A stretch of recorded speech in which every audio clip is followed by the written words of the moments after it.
We'll carry on with the subject of marriage. I would like to call upon Rachel Sharaby. She's a professor in the Ashkelon Academic College. She is the editor of Hagira. She deals with immigration, tradition and modernity, syncretism and gender. The Jewish Yishuv in Jerusalem, the Sephardic Yishuv in Jerusalem during the Ottoman period is one of her books. The meeting between the traditional and the socialist societies, the Mimuna festival, from periphery to center. According to the topics, you can see where she is engaged in, and like dolls in a window. This is her recent book, written and published by the Wrestling Publishing House. Good afternoon, everyone. My presentation is supposed to complement the previous one, and it's going to discuss the wedding ceremonies in two historic social contexts. One is in the traditional community in Georgia, and the other one after their immigration from Israel in the 1970s of the 20th century. Before I discuss the ceremonies themselves, I'll provide the theoretical research background that I use for this specific study. The ceremony is one of an individual or a group that focuses on the symbolic content it has. This is a well-planned event that has rules, and it repeats itself at well-known time periods. It is accompanied by the use of symbols that transmit agreed-upon meanings, and the senses are in full power with which the participants absorb the experiential content of the ceremony. Wedding ceremonies are important, and they are included in the classical definition of the anthropologists by Yanetz as rites of passage. Through those rites of passage, the participants are moving from one status to another, and while they do that, they become aware of their duties and rights. Van Janet, that studied rites of passage in different cultures, such as birth, maturation, adolescence, and marriage, found that these are characterized by three main stages. The first one, the preliminary one, is that of separation, in which those who undergo the ceremony detach from the previous position. The next one is the interim one, in which the individual or the group go through a social, cultural field that include only very few of the characteristics of the previous one. And the next one is the postliminal. It's the recommunication, reconnectedness, in which they integrate into the new social framework. Victor Turner, the anthropologist, discussed and analyzed this interim stage and related to it as a critical stage in which the line is crossed and is very vague structurally. So those liminal entities are always ambiguous, therefore. They're neither here nor there, and at the same time, they're both here and there. Turner focused on the negative characteristics of the liminal period and mentioned that the ones undergoing there are non-existent as far as the social framework, hence they're invisible. They lose their previous identity and are characterized by passivity and conformity. Turner emphasized also that the liminal period does not only pertain to a transition, but also a situation that includes legal status, profession, rank, and personal or physical status. Society can also find itself in this situation, like in case of poverty or war. In the study that I conducted, I elaborate on rites of passage situations that include modernization and immigration that Turner did not relate to. I examined changes in rites of passage of the weddings ceremonies of the Georgian Jewry, and I look at the time perspectives following the modernization processes, and the influence of the Soviet occupation and the reinforcement of the urbanization processes. Another point is the spatial elements, the arrival of the Georgian Jewry to the State of Israel. Through analyzing the ceremonial structures in those two rites of passage, I'm showing the dynamics of ritual. I argue that the change taking place in the hearts of those who go through the passage is not necessarily linear. They're not necessarily losing their previous identity, as Termel emphasized, but in their identity, more diverse combinations of new and old elements might emerge, and syncretism is emerging. The meaning of syncretism, very, very briefly, you have a very, very prolific body of work, is the combination of various elements in the creation of a new tradition. Syncretism can mark a process of change in a group or individual identity, and the various configuration of this process. It happens in a very conscious way, but also unconscious, and actually it exchanges identity in occupation, commerce, religious dissemination, ethnic marriage. This syncretization process requires processing, interpretation, adaptation of symbols to the new culture, and the adoption of foreign content. The process is sometimes mutual. The absorbing society absorbs the minority, but the changes are mostly in the minority group, where variations are created of tradition and modernity. Cultural and religious assimilation is seen as a sign of cultural existence and a political expression of national identity. In my study, I examine phenomena of rituals. Because of the little time that I have left, I will give a few points from the ritual system that I examined. First of all, the engagement between the families. The wedding rituals between the traditional communities reflected the patriarchal family structure, as we saw in the previous presentation. The engagements were also always a result of matchmaking that was decided by the heads of the families. The Georgian Jews would marry their daughters young, 13, 14 years of age, to the girls, and the boys 18 to 20. And the idea was to marry them within the family and the community, which would actually have an exchange of dowry and the money. A boy could abduct her after her consent, because it's quote unquote because she agreed to being abducted, and it was done based on the reticent agreement of the parents of the bridegroom. Following the modernization process in the 20th century, the age of the girl went up to 16 and the boys 20, 22. Following the pressure exerted by the Soviets, they could learn in mixed schools, and at this age the boy would be working and earning his living, but the girl was forced to leave her studies when she became old enough.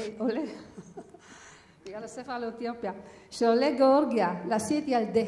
eagerness of the Georgian Jews to have their daughters marry early in Israel was very prominent. The age of the girls went down to 14 to 19, but the age of the bridegroom went up to 28. Most of the families in Israel decided who they would marry their daughters or sons to, and the phenomenon of abducting girls still was very prevalent.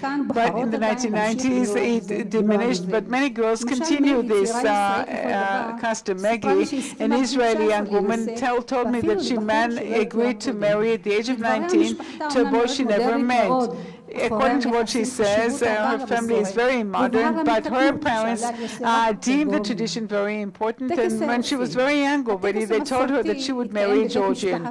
The ritual, the traditional custom or ritual took place in the house of the bride, and it symbolized the engagement between the two families. They usually did the Kiddushin and gave a coin or ring to the bride with the presence of the rabbi, and would recite Hare at Mekudeshet, thou art betrothed to be married.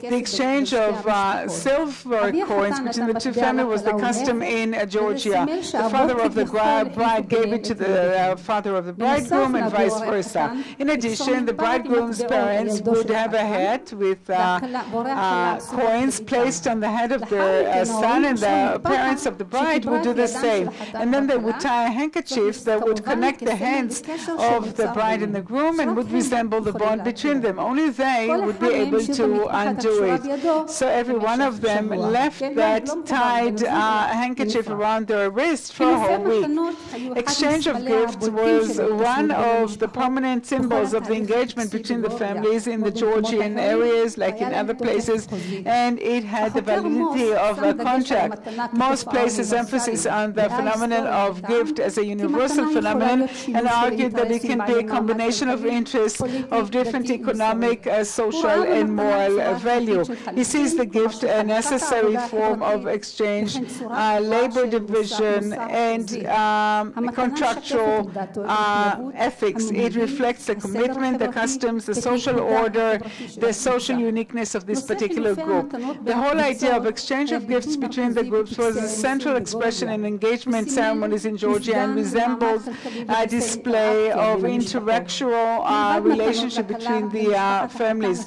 Aside from the gifts that are given to the bride, there is a planner, a silver planner that the word sukkar, sugar, is engraved on it, and that simply shows that the life of the new couple would be sweet. In the engagement ceremony in Georgia, this tradition, this custom of actually betrothing the bride with a coin, and the sugar cone was replaced by something else. The exchange of rings remained the same. Today, the handkerchief custom remains, if only for a few minutes in order to take a picture. Others suffice with a coin exchange ceremony between the fathers. Engagement ceremonies are held in large halls in the Georgian language, but also Israeli music is played. In engagement ceremonies where one of the couples is Georgian, you have very prominent Georgian symbols, including the shlaka, which is a well-known wedding dance. Another ritual is cutting of the dress. That was the event that opened the preparations for the wedding, and it was done in the Caucasian communities in Libya. The mother of the bridegroom would come with her relatives to the bride's house and brought expensive gifts, yeast, bread as a symbol of fertility, and a sheet of cloth for the dress that the bride would be wearing. The mother of the bride would cut the fabric, and that resembled the sewing of the dress at a later stage. The father actually resembled the detachment stage of the bride from her previous world. The act done by the mother of the bridegroom was very significant, and it actually pointed at the transition of the bride to the house of her husband. The act of cutting of the dress is one of those customs that disappeared almost entirely in Israel because the brides are being held by salons for brides. The China ritual, this was a very important rites of passage for the bride, but it wasn't the custom in every part of Georgia.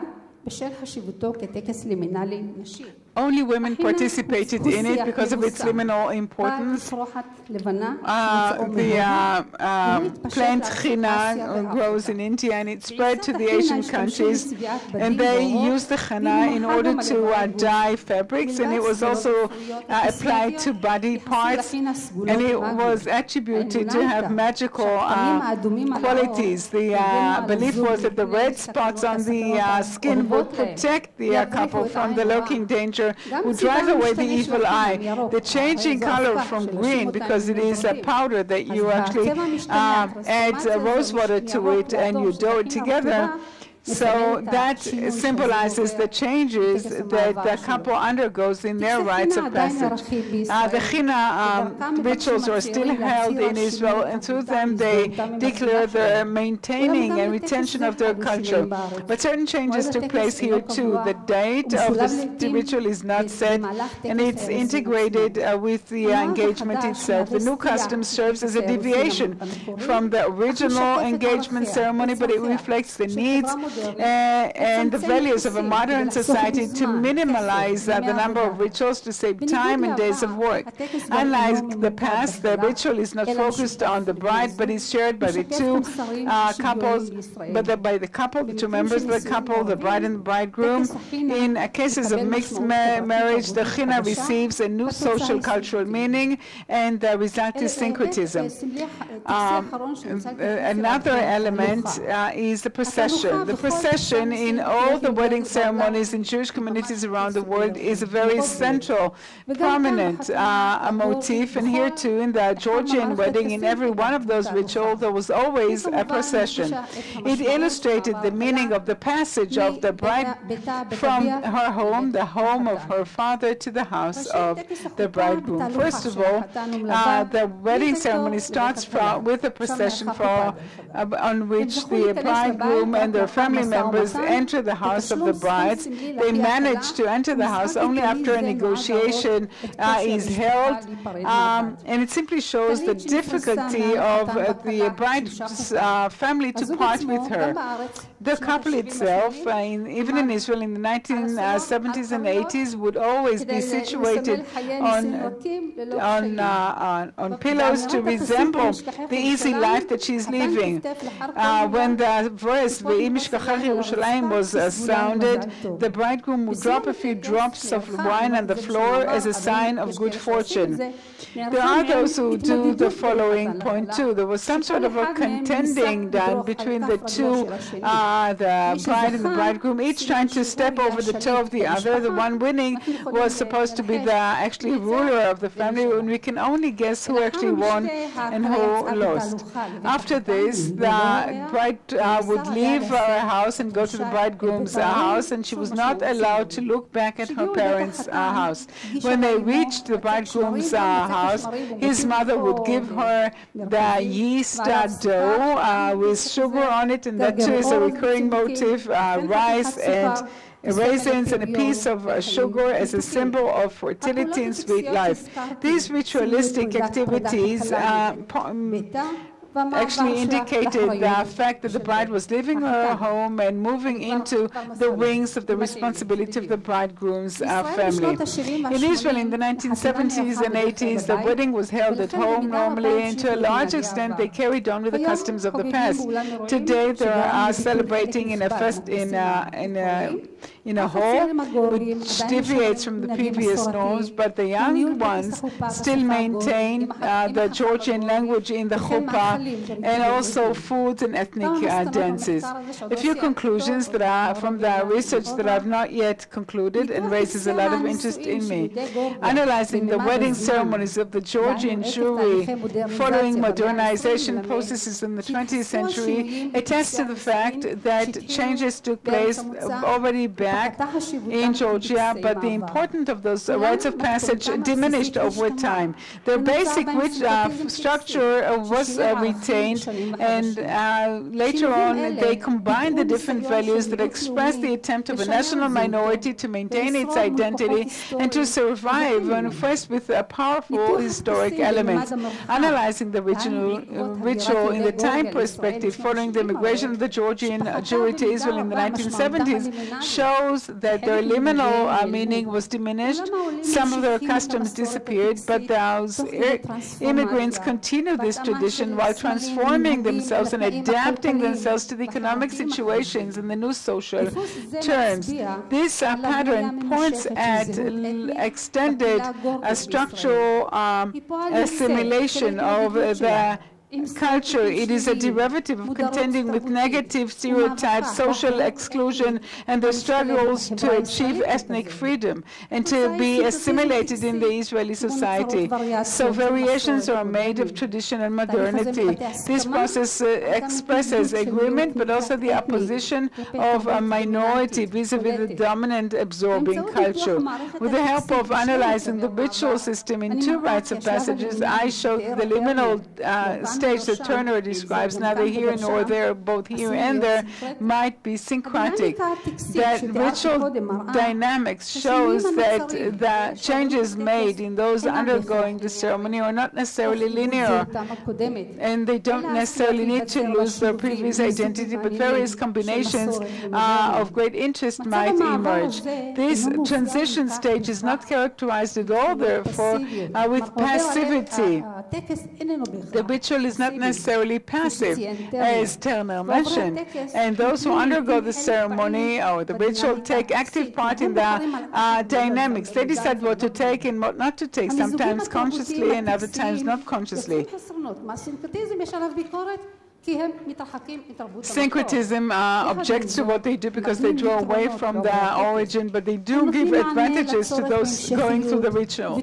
They do provide answer to the needing continuity. They allow for the expression of different identities. They create intergenerational bond and contribute to cultural to the treasure of culture. This is especially important in situations of transition. They allow immigrants to contend with the dilemma of being in the middle between different cultures in the new society that they live in. Thank you very much. Thank you.